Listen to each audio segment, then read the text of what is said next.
প্রথমে দেখে নেব আজকের সংবাদ শিরোনাম। তথ্য অসঙ্গতি প্রায় ৯৫ লক্ষ ভোটারের, সবার কাছে নোটিশ পাঠাচ্ছে কমিশন। নথি নেই, ২০০২ এর তালিকাতেও নেই।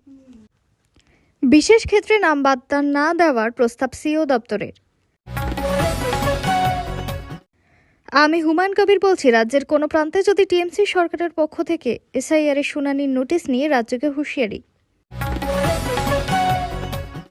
ভয় ধরাচ্ছে নিপা ভাইরাস, বাঁচতে কি সাবধানতা নেবেন, কি বলছেন চিকিৎসক।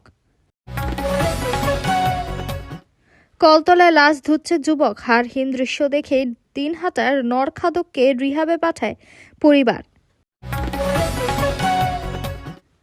কুকুর কামড়ালে রাজ্য সরকারকে দিতে হবে আর্থিক সাহায্য, তাই থাকবে নিয়মিত রাস্তায় কুকুরদের খেতে দেওয়া ব্যক্তিরাও, বড় পর্যবেক্ষণ সুপ্রিম কোর্টের। নওশাদ বেশি চালাকি করছে, দুটো সিটে ৫০,০০০ করে মার্জিনে ওকে হারিয়ে দেখাবো, হুঙ্কার হুমায়ুনের। অভিষেককে মাথায় বসাতে প্ল্যান করেই ইডি অফিসে হামলা, মমতার বিরুদ্ধে বিস্ফোরক। রাজ্যে নিপা ভাইরাস সংক্রমণ, মৃত্যুহার মারাত্মক, কোন মাংস থেকে দূরে থাকবেন। কিউবার প্রেসিডেন্ট পদে মার্কো রুবিও, ট্রাম্পের একটি মন্তব্যে তোলপাড় বিশ্ব রাজনীতি। এতক্ষণ শুনছিলেন সংবাদ শিরোনাম, এবার আসছি বিস্তারিত খবরে। ভিডিওটি ভালো লাগলে লাইক করুন এবং আমাদের ইউটিউব চ্যানেলটি সাবস্ক্রাইব করে আমাদের সঙ্গে থাকুন পরবর্তী আপডেটের জন্য। ধন্যবাদ। পশ্চিমবঙ্গে ভোটার তালিকায় বিশেষ নিবিড় সংশোধন প্রক্রিয়া, যাদের তথ্যগত অসঙ্গতি বা লজিক্যাল ডিসক্রিপেন্সি ধরা পড়েছে, সেই ৯৪,৫০,০০০ ভোটারের কাছে নোটিশ পাঠাচ্ছে কমিশন। দ্য ওয়াল আগেই খবর করেছিল যে প্রায় ১ কোটি ভোটারের তথ্যগত অসঙ্গতি ধরা পড়ে তাদের ডাকা হতে পারে শুনানিতে। সেই মতো প্রস্তুতিও শুরু করে দিয়েছিল সিইও দপ্তর। সোমবার কমিশনের অভ্যন্তরীণ পর্যালোচনায় উঠে এসেছে অসঙ্গতিগুলি এক ধরনের নয়, তার মধ্যে রয়েছে পারিবারিক সম্পর্ক, বয়সের ব্যবধান ও উত্তরাধিকার সংক্রান্ত তথ্যের গরমিল। ভাঙা হিসেব বলছে, নির্বাচন কমিশনের এক সূত্রের বক্তব্য, এই ২৮,৪৮,০০০-এর মধ্যে রয়েছেন সেই সব ভোটার যাদের বয়স ৪৫ হলেও ২০০২ সালের ভোটার তালিকায় নাম নেই। কমিশন স্পষ্ট করেছে, লজিক্যাল ডিসক্রিপেন্সি মানে নাম বাতিল এমন নয়, তবে নির্দিষ্ট সময়ের মধ্যে তথ্য যাচাই না হলে চূড়ান্ত ভোটার তালিকায় তার প্রভাব পড়তে পারে। সে কারণে নোটিশ পাওয়ার পর সংশ্লিষ্ট ভোটারদের প্রয়োজনীয় নথি জমা দিয়ে জবাব দেওয়ার নির্দেশ দেওয়া হয়েছে। রাজ্যে ভোটার তালিকার বিশেষ নিবিড় সংশোধন বা এসআইআর প্রক্রিয়া এখন গুরুত্বপূর্ণ শুনানি পর্বে পৌঁছেছে। এই ধাপে কার নাম চূড়ান্ত ভোটার তালিকায় থাকবে আর কার নাম বাদ পড়তে পারে তা নিয়ে প্রশাসনিক ও রাজনৈতিক মহলে শুরু হয়েছে তীব্র চর্চা। এরই মধ্যে রাজ্যের মুখ্য নির্বাচনী আধিকারিক বা সিইও দপ্তর জানিয়েছে, ভোটার সংক্রান্ত তথ্যে লজিক্যাল ডিসক্রিপেন্সি ধরা পড়ায় প্রায় ৯৪,৫০,০০০ ভোটারকে নোটিশ পাঠানোর প্রক্রিয়া শুরু হয়েছে।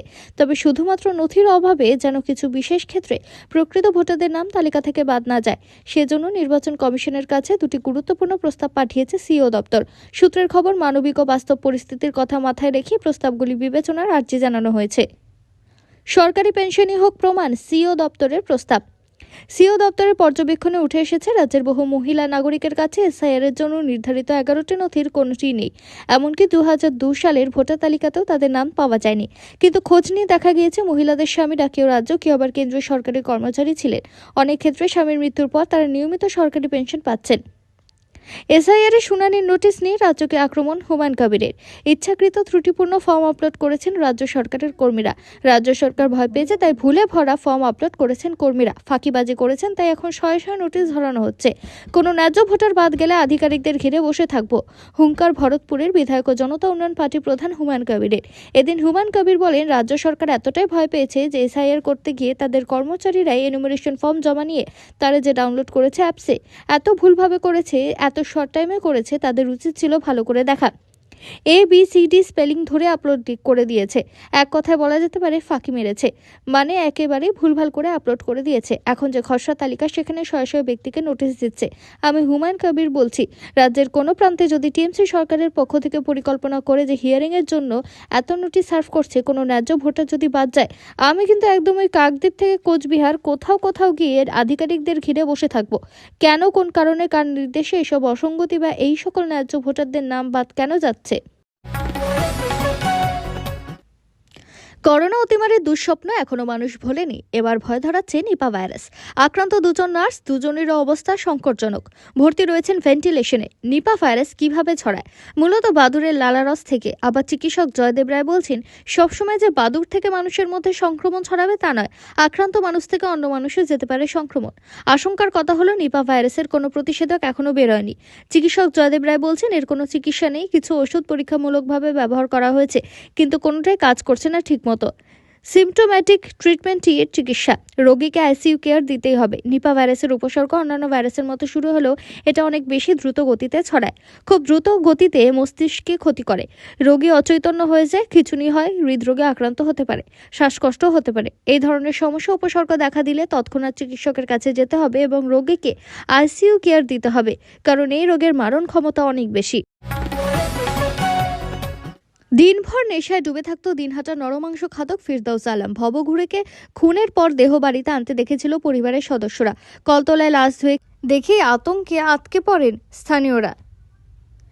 এরপরে ফিরদৌসকে রিহ্যাবে পাঠানোর সিদ্ধান্ত নেওয়া হয়। প্রকাশ্যে এমনই চাঞ্চল্যকর তথ্য। প্রাথমিকভাবে অভিযুক্তের মানসিক ভারসাম্যতা নিয়েও প্রশ্ন উঠলেও পুলিশের দাবি সেরকম কোনো সমস্যা নেই তার। সম্প্রতি কোচবিহারের দিনহাটায় শ্মশান সংলগ্ন মাঠে ভবঘুরের মুন্ডহীন দেহ উদ্ধার হয়। তদন্তে নেমে ফিরদৌস আলমের কথা জানতে পারে পুলিশ। সূত্র মারফত পাওয়া খবরে চক্ষু চড়কগাছ দশা হয় পুলিশ কর্তাদের। তারা জানতে পারেন, দিন কয়েক আগেই নাকি বাড়ির কলতলায় বসে ভবঘুরের লাশ জলে ধুয়ে পরিষ্কার করছিলেন ফিরদৌস। এরপরই তাকে গ্রেপ্তার করা হয়। উঠে আসে হাড়হিম করা তথ্য। পুলিশের দাবি, খুনের কথা স্বীকার করে নিয়েছে ফিরদৌস, কিন্তু আদৌ নরমাংস সে খেয়েছিল কিনা তা স্পষ্ট নয়। কুকুরের কামড়ে মৃত্যু হলে এবার থেকে পাওয়া যাবে মোটা অঙ্কের আর্থিক সাহায্য। এমনই ভাবনা দেশের শীর্ষ আদালতের। পথকুকুর সংক্রান্ত মামলার শুনানিতে মঙ্গলবার কড়া বার্তা দেয় সুপ্রিম কোর্ট। বিচারপতিদের বেঞ্চ জানিয়েছে, এবার থেকে কুকুরের কামড়ে কোনো ব্যক্তির মৃত্যু হলে প্রতিটি মৃত্যুতে মোটা অঙ্কের ক্ষতিপূরণ দিতে হবে রাজ্য সরকারকে। এমনই কিছু নির্দেশিকা জারি হতে পারে। পাশাপাশি কোনো ব্যক্তি কুকুরের কামড়ে জখম হলেও কিছুটা আর্থিক সাহায্য মিলবে। এই পথকুকুর সংক্রান্ত মামলাটি চলছে বিচারপতি বিক্রম নাথ, বিচারপতি সন্দীপ মেহতা এবং বিচারপতি এনভি আঞ্জারিয়ার বেঞ্চে। মঙ্গলবার শুনানি চলাকালীন এই ডিভিশন বেঞ্চ জানায়, কুকুরের কামড়ে শিশু বা বয়স্কদের মৃত্যু হলে বা জখম হলে রাজ্য কর্তৃক মোটা অঙ্কের ক্ষতিপূরণের নির্দেশ দেব আমরা। ভিডিওটি ভালো লাগলে লাইক করুন এবং আমাদের ইউটিউব চ্যানেলটি সাবস্ক্রাইব করে আমাদের সঙ্গে থাকুন পরবর্তী আপডেটের জন্য। ধন্যবাদ।